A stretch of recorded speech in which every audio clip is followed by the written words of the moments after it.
we have a three-headed monster at running back. Well, it's not really like a three-headed monster. I guess it's more like a three-headed dog. I don't know. But the dogs are pretty ferocious. Hey guys, what's up? My name is Anthony, and welcome to another edition of B&A Sports Talk. And today I want to discuss the Giants. But before that, I've been trying to expand my content a little bit. I'm going to start doing my football weekly again, which basically I come up with 5 best bets.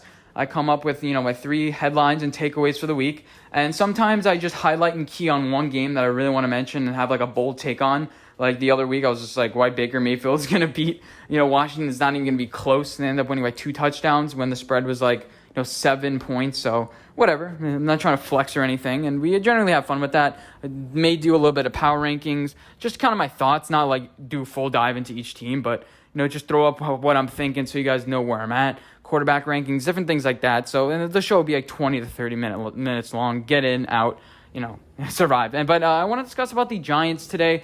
And, my score prediction is going to be 28-19. Now, what's the significance of that? The first game of the year, we lost by a score 26-16. And the Patriots, when they first got Bill Belichick, I know I mentioned this point a lot. When they first got Bill Belichick in 2000, they lost their first game 21-16.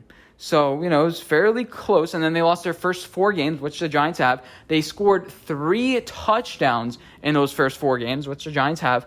And not a lot of other stats matched up. Trust me, I checked all of them. I tried to reach for some stats. But, I was trying to find everything. But, the 5th week, the Patriots finally prevailed against the Denver Broncos and ended up going 5-11 that season. I'll mention it throughout the entire season, especially if we win today, which I think we will. Not today, Sunday, which I think we will. And I predicted boldly that we'd beat the San Francisco 49ers, but I've been kind of running every other game. I was kind of scared of Kyle Shanahan that game. I'm like, usually you lose your quarterback, the team's motivated, and then the next week they have a dud. That's exactly what happened. That's pretty predictable what happened against the Eagles. And this game smells a lot like that 49er game. I don't think it's going to be the same as that because I trust the Giants coaching over the Cowboys coaching, unlike in San Francisco. The team is all of a sudden like, hey, we're great. We don't need the other guys. And they realize that they don't really have that much talent. They're still talented, but not by that much. But let's continue to talk about the Giants. But so Mark Colombo and Jason Garrett, I think, are going to be the advantage in this game. They know all the Dallas Cowboys tendencies. Whoever decides to play, Lyle Collins is out. Tyron Smith, I think he's going to suit up. The thing about the Dallas Cowboys offense, they've played 7 snaps. Listen, 7 snaps when they've had the lead. So it means they're getting a lot of garbage points. They're Vikingsing it. They're 1-3. They're not a good team. They're easily, if one rolled punt, we all know 0-4. So the Giants, especially Jason Garrett, should be able to pick up on the tendencies. I want Jason Garrett to extend the field. I want him to turn into a Pat Shurmur, see what Daniel Jones has.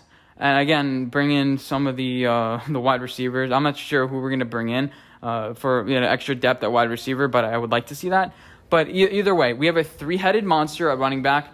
Well, it's not really like a 3-headed monster. I guess it's more like a 3-headed dog. I don't know. But the dogs are pretty ferocious. But, Wayne Gallman, serviceable. Just do your job. Don't try to, bust out 80-yard gains. It would be great to bust out an 80-yard game. I really enjoyed Wayne Gallman's run. But the offensive line is blocking better. I really like the improvement there. There's 4 weeks. Preseason's done. And now we're into the regular season. Now we're a little bit behind, I guess. But, we can go 12-4. But no, just kidding. But yeah, I think that the Giants are in a good position here. We're showing improvement every single week. Andrew Thomas is showing improvement throughout the games. Usually struggles in the first quarter, and then he gets used to the guys. He's able to use his athleticism.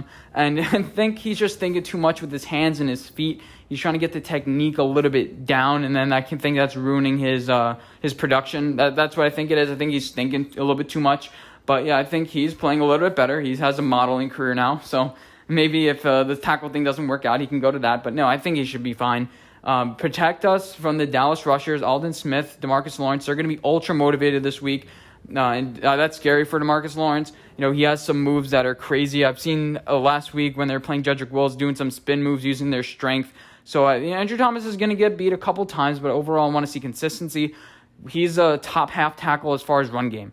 And that's important. I think we're 13th in the league rushing to the left end. And another thing is, I've been listening to a lot of betting people, and they say that red zone efficiency is a little bit of a random stat. Obviously, you have Patrick Mahomes. Those teams are going to be better in the red zone. You have good coach teams. They say it's a little bit random, kind of like turnovers, which we know isn't random when you're talking about in New England and hopefully the Giants nowadays. But the Giants haven't really been good at red zone. The Seattle Seahawks are like 19-2 in the red zone this year. Vegas people are fading them because of that stat. They're like, okay, that's way above average. So we're expecting them to have less. So hopefully the Giants can be a little bit better in the red zone. My keys to that are you need a big-bodied wide receiver that Daniel Jones can run up and throw it to.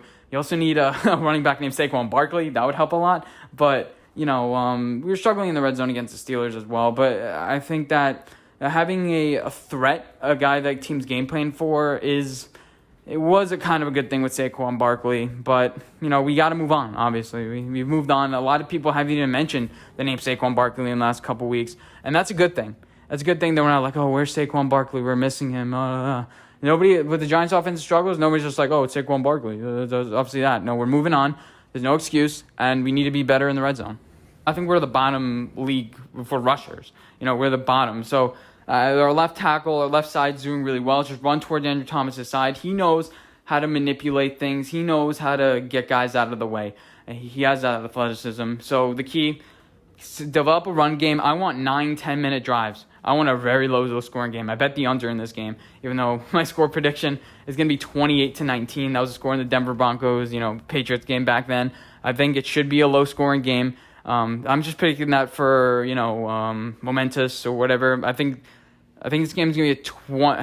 I think Dallas may squeak the win and get a touchdown late because we need to play a bend, don't break defense because, again, they have a lot of garbage yards.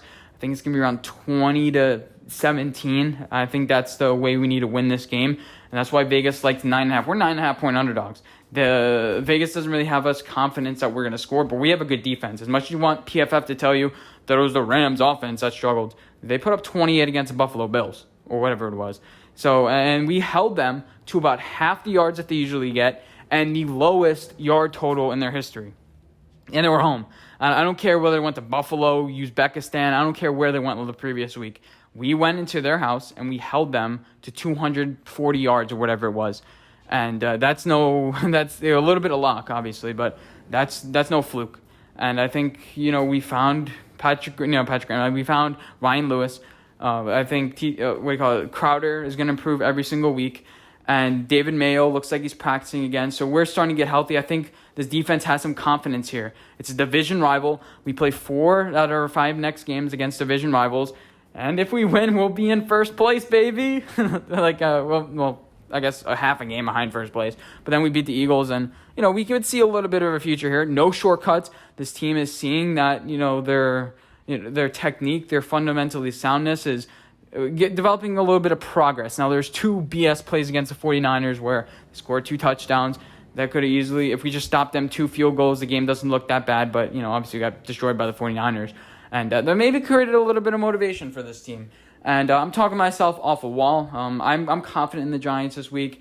There's nothing more I really want to mention. Obviously, I probably forgot some points. I try to write everything down. But I hope you guys enjoyed this video. Let me know what you guys think, and I'll see you guys in my next video. Bye, guys.